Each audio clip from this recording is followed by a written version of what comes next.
I got you. My name is Stephanie Trawler. There's two Stephanies here, so you can call me Trawler. Oddly, we know which Stephanie you're talking to usually.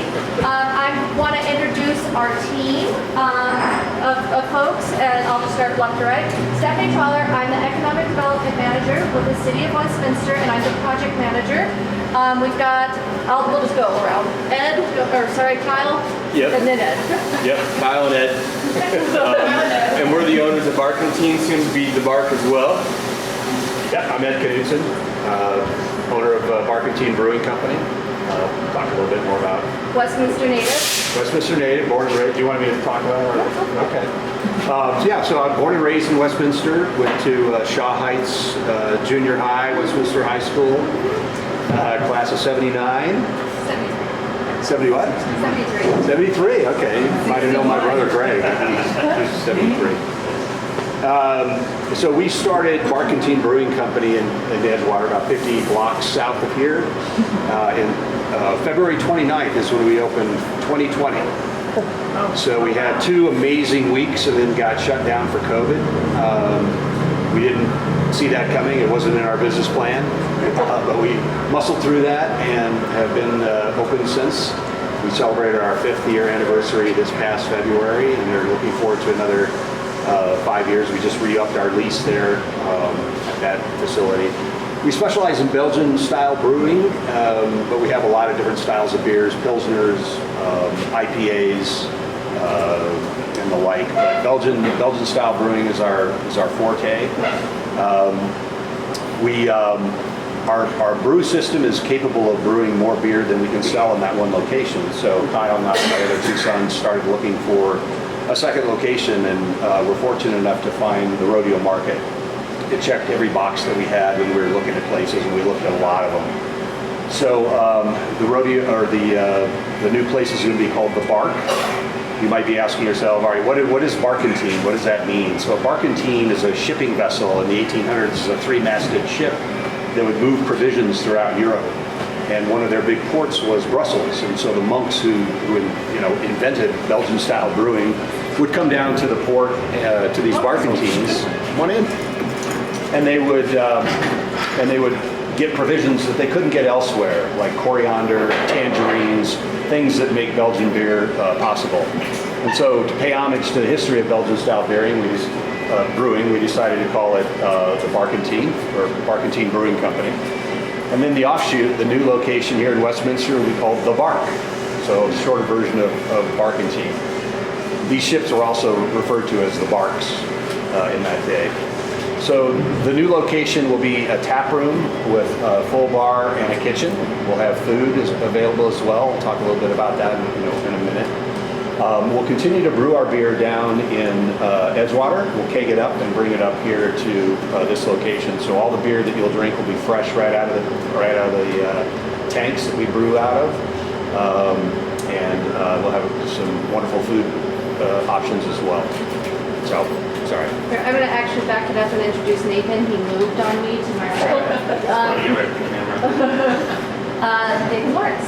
Hi, I'm the project planner for this, so if you need a point of contact, if you have any input or questions about the city process or anything like that, you can get in touch with me. My email was on what was mailed out to you. This is just our neighborhood meeting for this project, so we're just really encouraging you to give input. We'll have a presentation. But yeah, again, if you have any questions on process or anything like that, generally speaking, it's an administrative review, so we won't be going to council for approval for the actual site plan or development plan. Stephanie has some council stuff that she'll tell you about, but this is sort of our key point of input for you. So again, if you have any questions or think of anything afterward, then feel free to Give him all the hard questions. Give him all the hard questions. Thanks. Hi, my name's Jason Murray, J&T Consulting. We're kind of engineers, project managers, owners reps for the city. We've helped the city with a variety of projects over the last 25 years, and we'll be helping more as construction starts. So. I'm the other Stephanie. I'm Stephanie Oddie. So I'm the business navigator for the city of Westminster. I work with Trawler in our economic development department, and I specifically work on retail and restaurants for the city. So, and these people are the ones that know all the answers to everything. We're just here for fun. I'm Shelley and I work with Jason. I'm Todd Lyon with Proof Civil. I'm a civil engineer, so I know everything outside the building we're helping out with. And I'm Kevin Lynn with Regular Architecture, run the architect on the project, so I'm creating the building exterior a little bit and then a lot of the interior stuff. I'm David Collins, principal planner for current development, just for taking Also a Westminster native. And did you grow up in historic Westminster? No? Right. All right, so what I want to do today is one, talk about why. Why are we doing this? How did we get here? And then what we're doing next, right? We have a super talented team, but it is kind of weird. Why does the city own this building? Why are we trying to get a restaurant? Can everybody hear me okay? All right, I'm pretty loud, so I didn't think that was going to be a concern, but you never know. So, Mr. Valenti's here. He has probably more of the historic data than I could possibly give. In fact, there should be an article coming out this week where Dino and Larry met with Kyle and Ed, and they just we walked the Rodeo Marketplace and talked about what was there and what's coming. So look out for that. It's coming out in the West D this week. Today. Did it come out today? That should be today. So look for that. So you guys know this. You've all lived here since longer than I have, and it was built in 1943. The original use was going to be a roller rink. That never really materialized. Larry's dad bought it in 1953, and it became the city's first supermarket. Back when you had to go to different places, if you could believe that, there were 14 supers. You had to go to the butcher, the baker, the candlestick maker. You had to go to all the different locations to get your weekly provisions. The Valenti family started the first supermarket, and it operated there until the mid-70s. Then the family sold it to, I forget the gentleman's name, but he created. There you go. It's good to have a fact like your own Google history machine right there. And it became an office space. And let's just say the 70s weren't the best era for design. So you guys probably remember this, but those who don't, they took the great facade and barrel roof and they kind of stuccoed it up and turned it into an office building. And it was an office building till the city bought it in the early 2000s. And the city bought it with the hopes of turning that and the Grange, although the city at the time didn't ask the Grange if it would be okay, to really create a cultural and arts space. So you can see in the back of in the Fred Valenti Humanitarian Park that you have a U-shaped sidewalk that was to connect the two properties together. We'll get to that in a second. So obviously we didn't ask the Grange, so that project didn't really come to fruition. The city leased, you guys probably remember this too, to the Southwest Arts Guild, SWAG, and that group really just kind of over time kind of lost its steam a little bit. And so that's when I came on the scene, and at the time, the city council said, we want to put a chef-owned restaurant on 73rd. Well, there's only so many options, so that became the Rodeo. So we got to work, and we, right around 2019 as well, got to about this point in the project with the old Westminster Pub and Tavern, and then COVID hit. Dun, dun, dun. We didn't bustle through. We decided to mutually terminate the lease. And we walked away, right? We're like, okay, we'll come back when this pandemic's over, we'll regroup. So we came back to the residents in 2020 and we surveyed you. Did anybody fill out the survey in 2022? We asked everybody, so what do you want us to do with this? And 84% said, we still want a restaurant. We still want a place where we can come hang out. And so we got to work. We then began recruiting for a restaurateur. We put out an RFP, requested a proposal. We went out, Audie and I went out on missions. It was a rough assignment. We had to go to restaurants for lunch and see if anybody was interested in moving over. We ultimately hired a broker. Those efforts resulted in 86 prospective restaurants, which is a pretty high number. We narrowed that down to 3 top producers, one of which is the Bark. We surveyed our council, we surveyed the residents, we on the concepts, and the BART came up as the #1 concept. So staff went back to council and said, hey council, well, before we went to council, we reviewed the options of what we could do with the place. Sorry, I missed a step in there. We could renovate it for restaurant use because that's what the community wants. We could just renovate it without a known use at the end. We could just kind of white box it, just getting up to standards. There have been no major improvements since the 50s to the building, so it's pretty rough. It's stable, but it's rough. Or we could, we had it appraised and it came back with a $0 value because the amount of renovations that are needed to put into that are greater than what the building is worth. So it came back, and so council said, yeah, let's do a restaurant. So we went out, found the BART, signed the lease. That was our trigger to then find WCG, who is our contractor, and all these folks who are working with us. And now we have some cost estimates. We've got some pretty designs. I went to council this past Monday and said, hey, last call, restaurant? And they said 6-1 yes. So so that's the process that got us here. Now we have to go through the development review process, which is where Nathan comes in.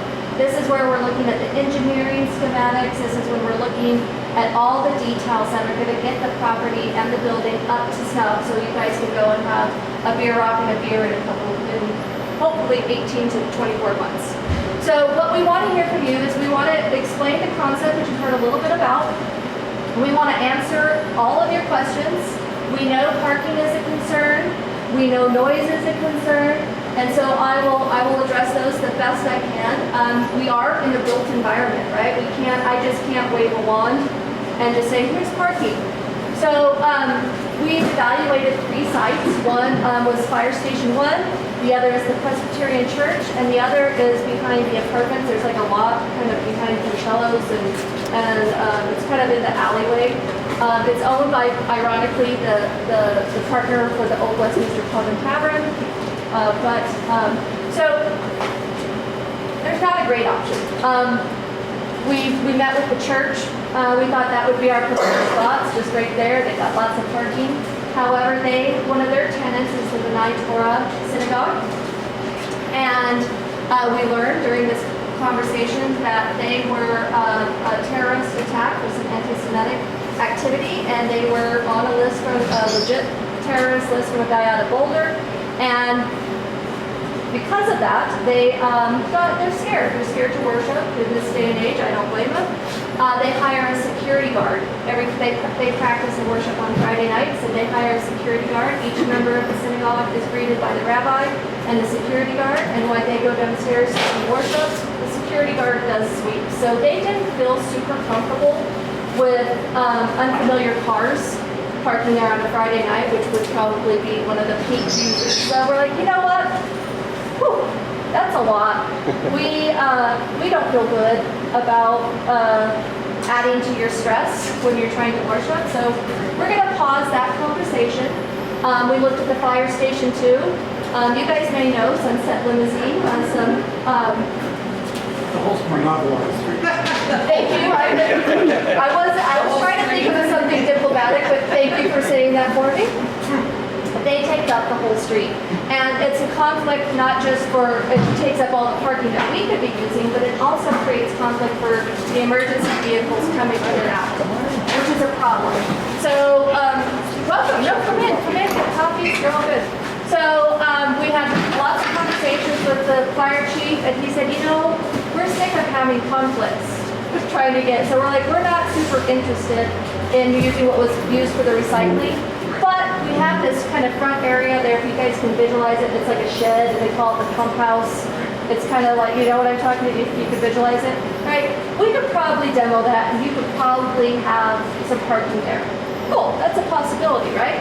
And then again, we looked at that site, and it's too rough. It would cost way more than we have budget for to get it. Those were other considerations too. So we're going to take a phased approach to parking. We think between along 73rd, between Bradford and Orchard, and along Osceola, between 72nd and 73rd, we've counted about 50 spots. We're going to stripe them, sign them, and use parking enforcement for 3-hour parking during peak hours. So we can hopefully not just support the Bark, but we can support all the businesses there. And again, we know it's not a perfect solution, but what we hope to achieve by this is, one, we'll get real parking data, how many people are walking, how many people are driving, how many people are Ubering. We're going to have some handicap parking reserved in the front and in the back of the building, so people with mobility issues can still easily access. And we're going to see how that goes, and then we can come back and revisit both with the church and Fire Station 1 and maybe a couple of the other businesses to see if we can have a better parking agreement. I know that's not great. Go ahead. Go ahead. Do you have a question? So that's what it is. Like I said, we presented Monday night to City Council. We do have 6-1 support. We're going to be taking a contract amendment and a supplemental appropriation for the construction this Monday. Now, if you are for this project or against the project, I certainly invite everybody to come down and share their opinions with City Council. This is in your neighborhood. We think we are implementing what we've heard from you, but if you disagree or agree, come out and tell us. Council wants to hear from you. That's part of their job. So with that, do you want to kind of walk through the design, or you want me to? All right, I'll do it. I wasn't ready, but I could. That's okay, I'll do it. If it's hot, I'm gonna take out the giant here in a second. So I would say there's been a lot of really thoughtful consideration in some of the design elements here. I think what Ed and Kyle really want is to create a community gathering space. So you'll see we really tried to maximize that. We're going to utilize what's kind of between the sculpture garden and the building on the east, putting some roll-up doors so we can come in and out. It's Colorado, who doesn't like to be outside when the weather's nice. And really creating intimate spaces where you can hang out with your friends, you can hang out with your neighbors, you can have a beer if you want, you can have a soda if you want. And again, really celebrating the historic elements of the building, which is the step pyramid, the facade, and the barrel roof. So we also, I forgot another step. Oh my goodness, what you need a fire roof. So one thing that I forgot to mention is because it is a historic landmark, we had to go and get our History Colorado and the local landmark board approval, which we did. They agree that this is, we got a 6-1 on that one too. They like what we do. We are going to celebrate the history. Like I said, I think they're going to have some nods in their menu to the Valenti family. So everything is really trying to celebrate what has been here and what's coming too. So I hope you guys see the barrel roof. We really want to celebrate that. It's gorgeous in there. What else am I forgetting? What steps have I forgotten? Do you want to have Ed kind of talk through like what their vision Oh is? yes. Yeah. Great. Me too. So, Can you as Stephanie said, move you know, over, please? oh, sorry. Could you move over? The light from outside is. Is that better? You can't now. Oh, here it is. Do I look younger or older? You look like a homecoming king. Don't. Yeah, I'll say it. I'm gonna say it because I left embarrassing him. So Ed was the homecoming king in 19-something, and It was a cruel joke by some of my best friends. I thought were my friends. They stuffed the ballot box. so ironically, on the homecoming parade tour, they go down 73rd and they kind of stop right in front of the Rodeo Market to take the picture. So he has, but that was actually, joking aside, homecoming, I called him a homecoming accidentally queen a few times. I don't think there's anything wrong with it. I'd rather you were a queen, honestly.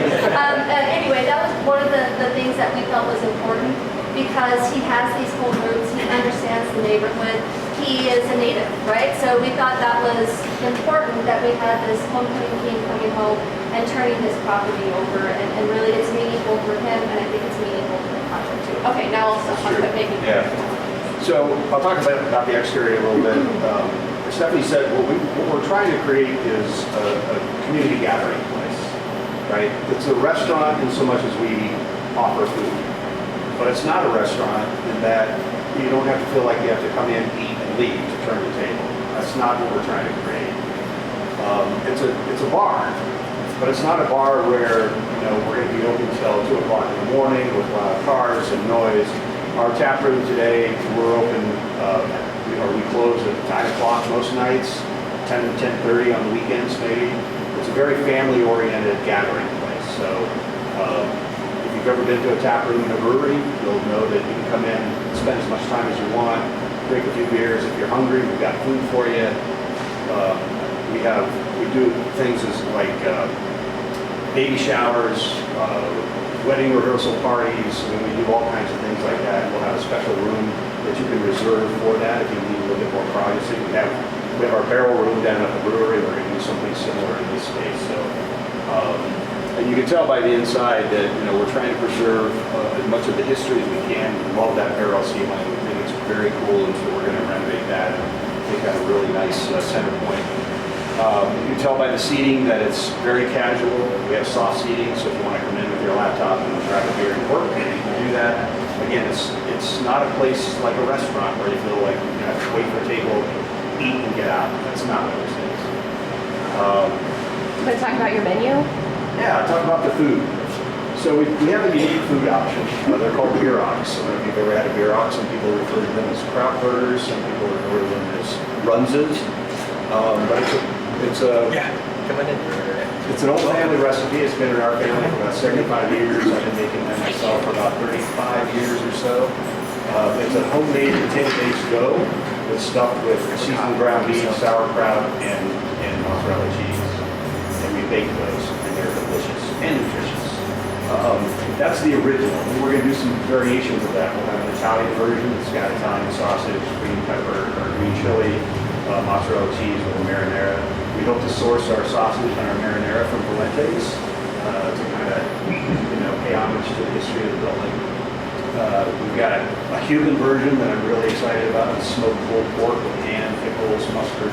That comes out of the oven. We press it a little bit to get it that crispy bottom of flavors with chicken pesto. We've got several ideas. We'll have gluten-free or gluten-friendly version of our beer rock. We'll have a vegetarian version, and we'll have a number of other things, pretzel rolls and salads, things like that. The menu is very simple. Again, we don't want it to feel like a restaurant. We want it to feel more like, I came here for a beer, oh, I'm hungry, I'm going to get some meat. And the food is very unique. We hope that that's going to draw a lot of people from around the region that know what beer rocks are and are seeking them out. Do you want to talk about using like the outdoor space and Yeah, so we're really excited about this patio space too. What you can't see is like right around this corner toward the back, right between the building and the park, we're going to build kind of a beer garden field where people can sit, have a beer out there, let the kids play in the park. Again, very family oriented. We're in early discussions, and the city, I should say, is in early discussions with an organization called Two Angels Foundation. Two Angels is an organization that builds adaptive bikes for kids who have physical disabilities. And so they've been looking for a site to build an adaptive park. And the city has that park area that doesn't have a lot of playground things to do. But they're in, like I said, early discussions about maybe turning that space into an adaptive playground for families that want to come. Mom and dad can have a beer, kids can play on the playground. And we've seen other places that have done this, and they're enormously successful. We really love that. Young families to be able to bring their kids and enjoy an afternoon with a beer, and the kids can play. So hopefully that pans out. So I'm really excited about that. So, yeah, we'll take questions in just a second. So we've been working on this for a couple years now, right? We think it's go time. It really is. Monday night, as shared, I will be taking the contract. That's your opportunity to come and tell council if you like it, if you don't like it, or if you want to tell us to get rid. I'm welcome. And then left on our to-do is get it through the official development review process. That's part of this meeting tonight. Hi, welcome. Come on in. You want something to drink? Yeah, please have your city's cake. Too bad that's not, top shelf whiskey. So like I said, we have to get through the ODP process, special development plan process. That's when Todd with Crew Civil, our engineer, comes in. He's got all the numbers down. Everything is safe, structurally sound. It has all been approved by, it's going through our engineering process. Then we have the ODP. We'll have the contract and hopefully be breaking ground maybe by this fall. So with that, questions? I think you had your hand up first. Yeah. Yeah, I do have a question. I'm sorry I was late, so my versions are like, are you moving any of your brewing operations to this space, or is this just a restaurant tap room? We are not. I did mention that we're going to continue to brew in Edgewater, and we'll take it up and bring it up here. So just tap room, no tanks, no great silo, No. Okay. No brewing, just cakes, the refrigeration. We'll have probably 14 or 15 taps, styles of beers. We have more capacity in Barquentine than we're able to sell in that space alone. And so what we've been doing is selling kegs out to the market, to bars and restaurants and stuff like that. We're kind of pulling back on some of that stuff. We want to keep it more just in our organization and communally. And I forgot to mention too that we're now serving a beer out down at our Edgewater location. And we're making that with a commissary kitchen, bakery, and then some oven space from them. And so we cook out of there.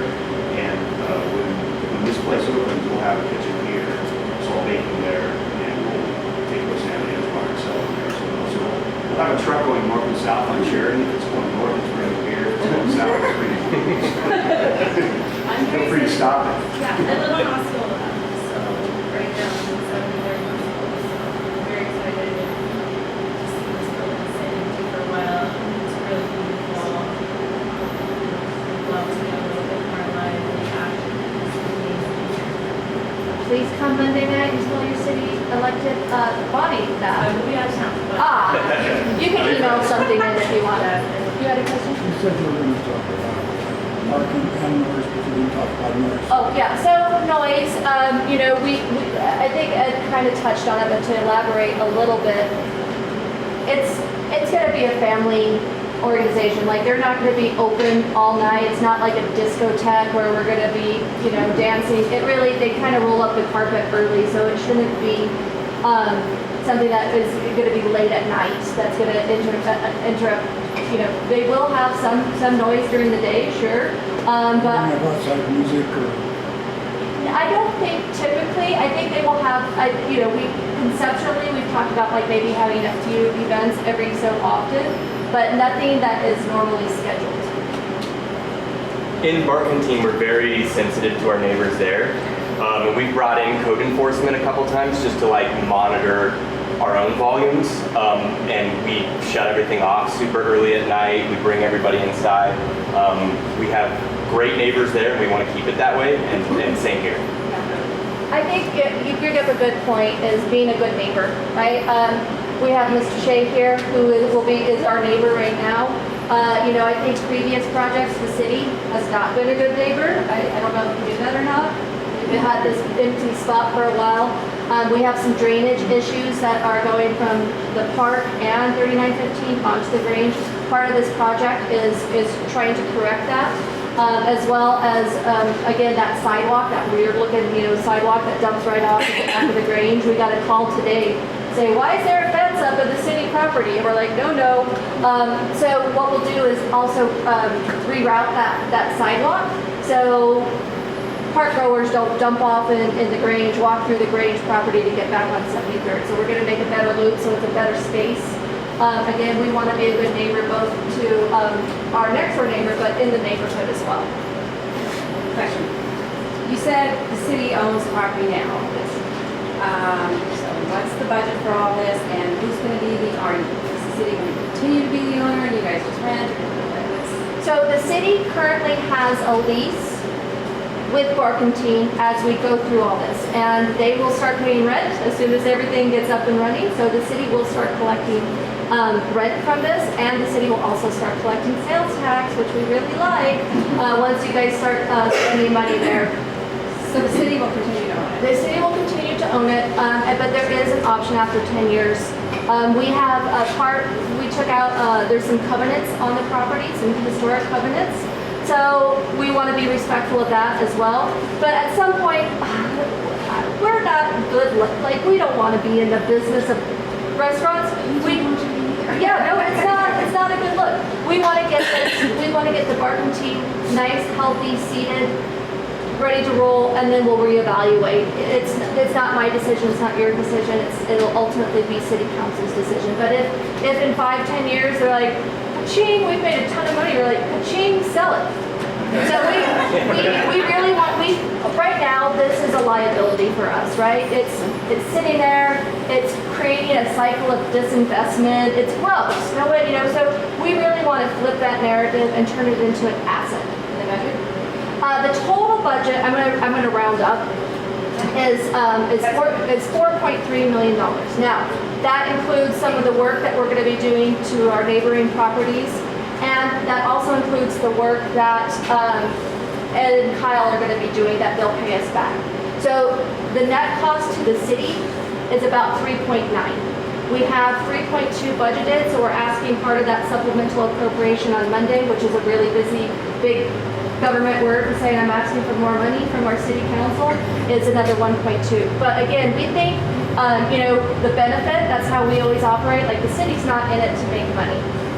We're not good at making money, as we've already discussed. What we want to do is, but we do feel that using tax dollar is important. We want to make sure we're doing our due diligence.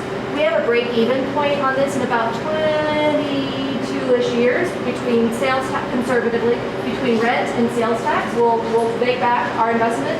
But we also, there's additional benefits, right? So we hope we generate, well, we're going to not have an empty building sitting there getting, not being actively used. That's a benefit. We hope that the traffic that comes in, the clientele that comes and supports the other business. We want them to come visit JJ. We want them to go visit Becky. We want them to go visit all the businesses, that the corner craft. We want those to bring that kind of I don't want to say notoriety, but we want to give that additional support to the other businesses here as well. And lastly, we do want to right some wrongs. We have not been good. Like I can't look at you and say, yeah, we've been really good landlords. We have not. So there's a big part of it too that we really do want to get this property, this historic property, back into active use, right? How many people shopped at Valenti's, right?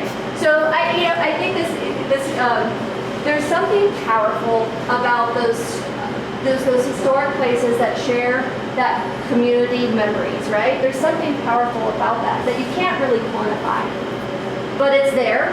And we want, we feel like we found some really good partners who will honor that and hopefully make some more memories. And you can't really quantify that, but I think it's part of that community benefit that we're hoping to achieve as well. As a Westminster native, I'm really excited that the city is investing in the southern part of the city. Much of the development, as you know, has been north. My first job was at Reese's Coffee Shop, a few blocks from here. So I have deep roots in this area. I grew up at 92nd in Raleigh, and that was the north. That was 92nd and Sheridan were dirt roads when I was a kid. And so the development, I'm excited, as I said, to see the city investing in this part of the town. And there are great examples of how investments like this have really panned out to make the community and the property values, by the way, go up significantly. Edgewater's a good example. Edgewater, that building that we moved into, it's the Edgewater Public Market. It used to be a King Soopers, and it was dilapidated and abandoned with drug dealers and all that. And the surrounding area was suffering.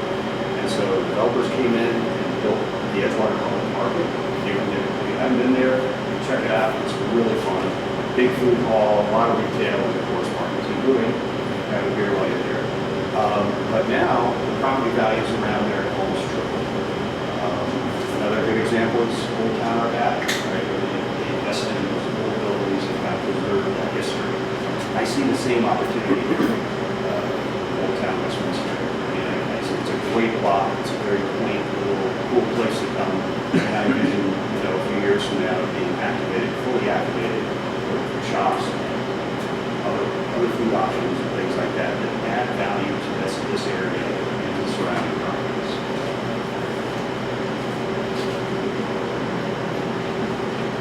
I don't have questions, but this is time.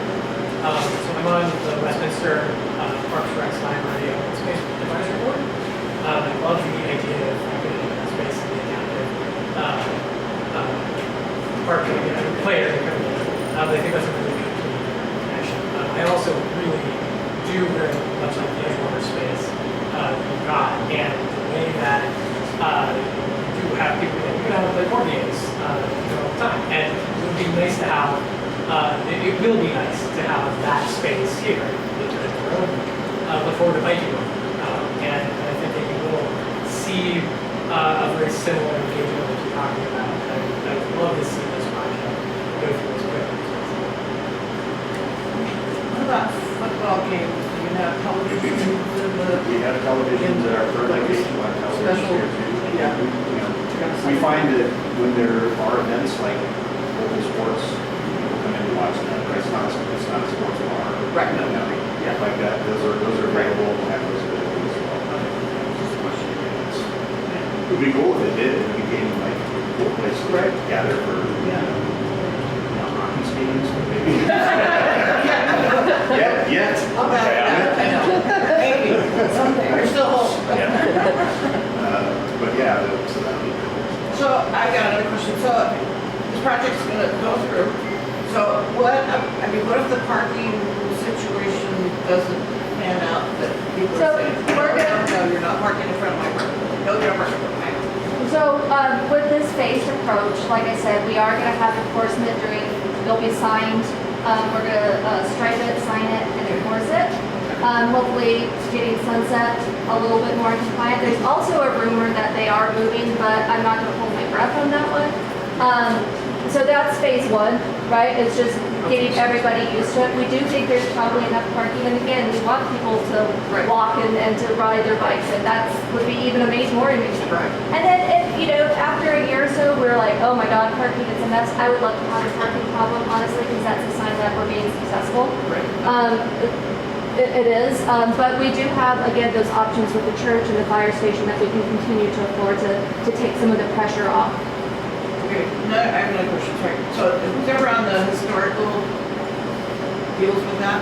So my family, they planted the Christmas tree this lit every December, okay? And the placards that are on the sidewalk that say the shipment name, those won't be touched, right?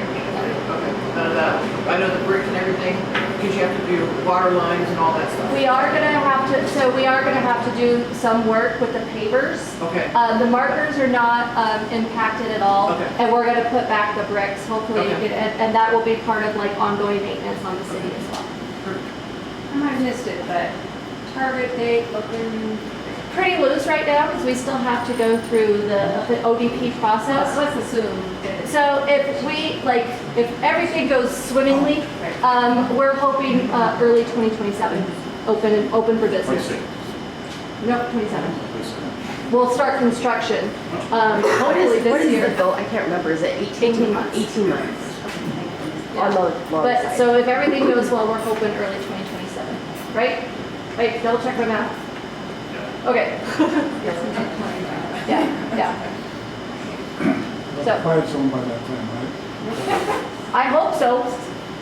I hope Like I so. want such a patio for them. Yeah, that's true. No, and I'll follow up. The question was on the quiet zones. The city has been working on trying to, with BNSF to try to get 15 years. a long time. So it's a frustrating process, but I think it's, Jacob, do you know where any of that is? No.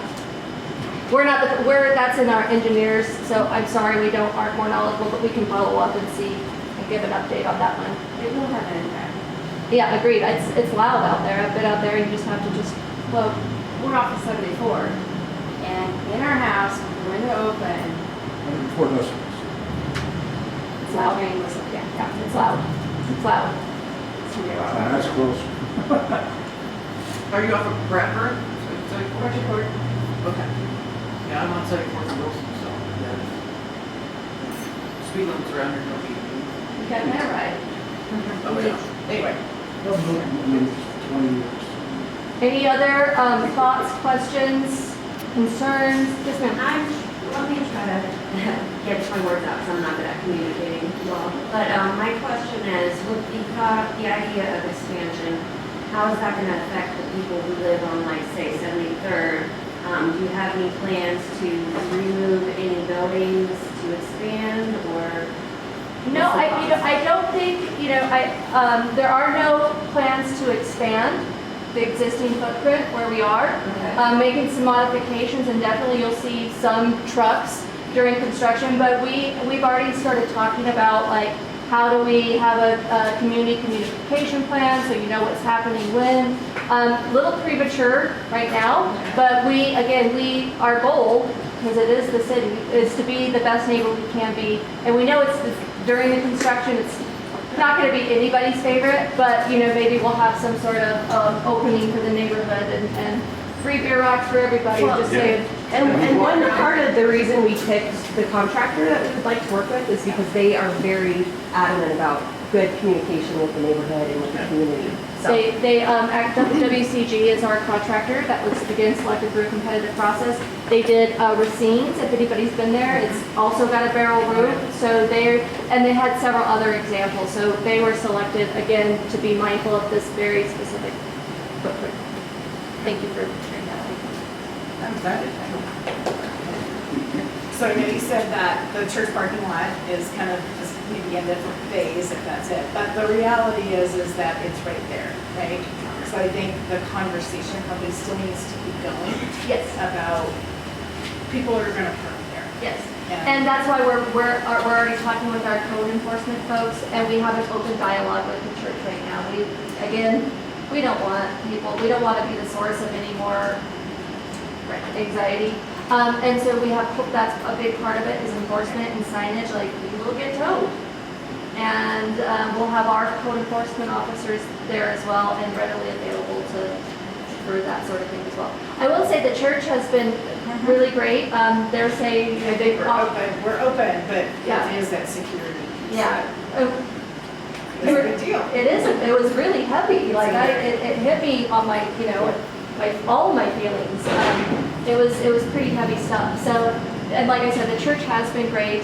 They've offered up if there are special events or if there is something, they still are willing to partner with us and problem solve. But that's why that code enforcement is a big piece.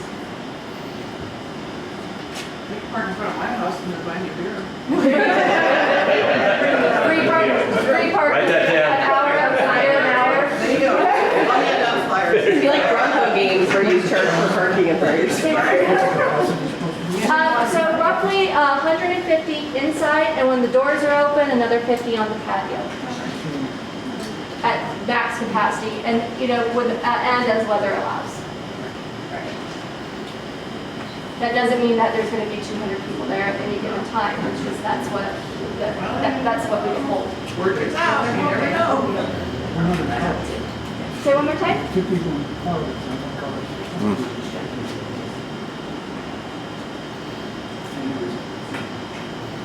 Anyone else? All right, Nathan, do you want? Oh, go ahead. What are your hours going to be? Probably similar to our current hours. We open at noon on weekdays, 11 o'clock during the weekends. We stay open until 9 most weekday nights, and 10 o'clock on the weekends. You're going to have to stay open longer. No. Parking need, you can park here in my lot, they want to walk. Awesome. No later. Maybe after 5? What do you think, JJ? What? Let them park in here after 5, after we're all. Yeah, I'm totally into that, by all means. Overflow parking 5, and then on Sundays, if you guys need it, because this parking lot's pretty much empty on Sundays, Thank you, Mr. Valenti. It's not that far. You're telling Dino, though, I'm not telling I'll tell Dino that Larry said it, and then he can't get mad at me. It's on recording, right? Yeah, I would actually appreciate the traffic in here at night. We get some weird exposure at night, so I think having more traffic, more people, and in general in this neighborhood, having more positive traffic, I think is a beneficial thing. Couldn't there be like some information put out to, you know, the neighborhood and saying, hey, this is gonna, you know, you can park here and this is gonna be open, and while you're at, you might wanna do some shopping at, you know, Blente's or whatever else is open here, and, you know, just let everybody know. Yeah. Some people don't know that, you know? I mean, That's the really the underlying motivator is to help our existing businesses and turn the building back into an active use. this is off the whole stuff, but is the post office gonna go away? I haven't heard, there was a rumble a few years ago, like kind of pre-COVID. It's been pretty, we may, Park in there too. well, we won't tell them that. We don't have permission, but, They close at 5 o'clock. I know. so, you know, we've had several conversations with our code or not our code enforcement, our parking enforcement and our city traffic engineers, and people are always gonna park in the most convenient spot, right? And that really is on the street right in front, right? So that's what we're kind of hoping for, and that's what we're thinking. Again, we have some alternatives, Valenti's, for example. So yeah, I think, you know, if it does become a problem, we will certainly give attention to it because it's important to the restaurant, it's important to the neighborhood, it's important to our council. So if it becomes a problem, it will have the attention. I have a problem on the weekend, Saturdays. Thank God, JJ is doing well, and this barber over is doing well, and we are packed on the weekend. Yeah, this place looks like the place to be on the weekend. Yeah. There's times that I can't even find my own place. He's got to park in the warehouse. So they've been, But that's good. That means you're making money. That means you're making money. That means your clients are happy with the the services. city's happy. I love sales tax. I don't like paying it, but I like it when it comes in and pays for projects that I want to, you know, I'm working on. I'm all for it. Thank you. Thank you. Nathan, anything on the process? I kind of went through it again. If you have any thoughts or comments, feel free to email me, or any questions on this project or anything else going on in the city. I can find the person to answer it for you if I I do know. have a question on, going back to the water thing. I mean, water is very precious to all of us, and eventually we're gonna run out of it. But, is there gonna be, you're gonna have to do major reconstruction on getting restrooms in there and have everything up to code and a kitchen and, you know, everything? Yeah, we're going to be doing some remodeling on the interior. Mostly the walls that are coming down are kind of falling down already. Right. And then as far as the interior goes, we are upgrading the water tap size in order to accommodate this facility to get it up to code. And we'll be providing accessible restrooms, the full kitchen, the dish area, and all that other stuff. So. I think it's important to note, like, because we have not made the proper investments in this building, like, to just get it to where it needs to be, we would have to do all this stuff anyway. Like, the delta between turning it into a restaurant and, I don't know, Bob's Warehouse extravaganza really isn't that much different. However, because we know I like sales tax, a restaurant does typically give more sales tax than, say, I don't know, I'm gonna pick on JG, than a coffee shop. So, Right, okay. that's good. Just a question. Yeah.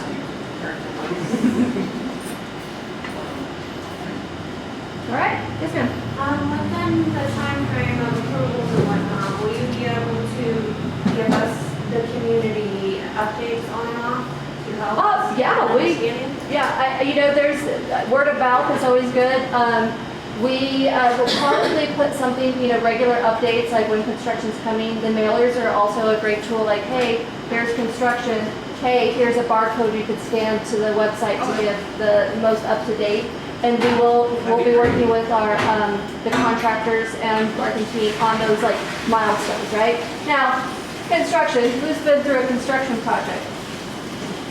Not always, like, not everything always goes to plan, so we'll do our very best to communicate and have, like, you know, like I said, a barcode that people could scan and direct it to a website where we can get the most up to date. I'm not too concerned about the construction, I was talking about mostly what all the plans in depthly, so we get an idea while you're doing work, how things are going and what to expect. Sure. We could, that's gonna be part of our communication plan. Yep. Just get it over.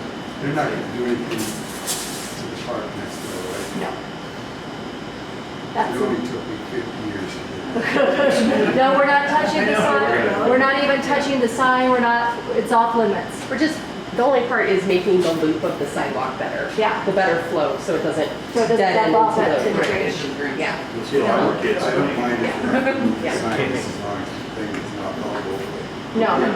We love your sign. We actually, we want to make it better and a better experience for the folks who come to look at the sculpture garden, a better experience for our neighbors so people aren't walking through the Grange's parking lot.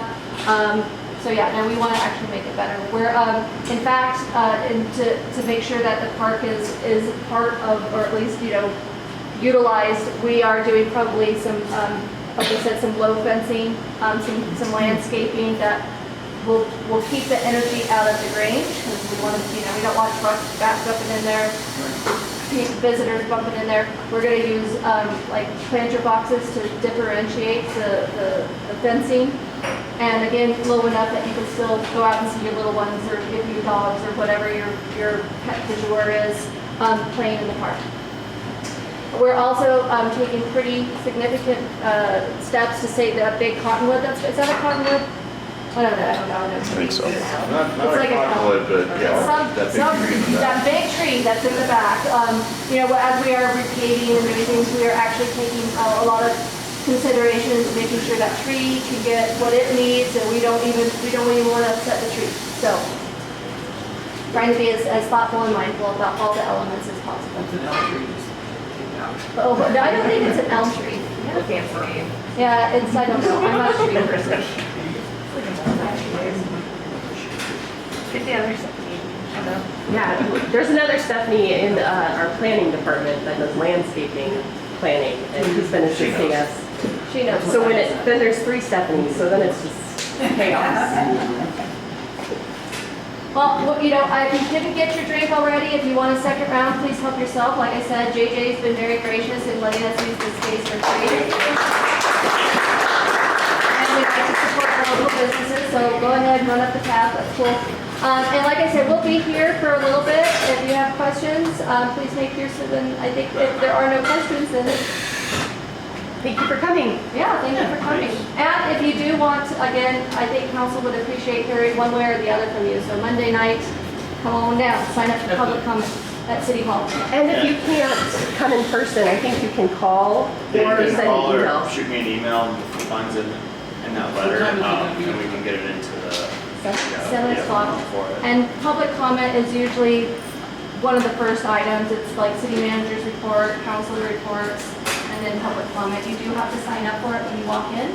But yeah, other than that, it's you just come and say, So this will be Approve this one of contract. the main topics.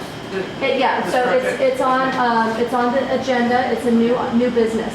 So but you don't have to stay for the whole council because, I mean, That's enough. That's too much.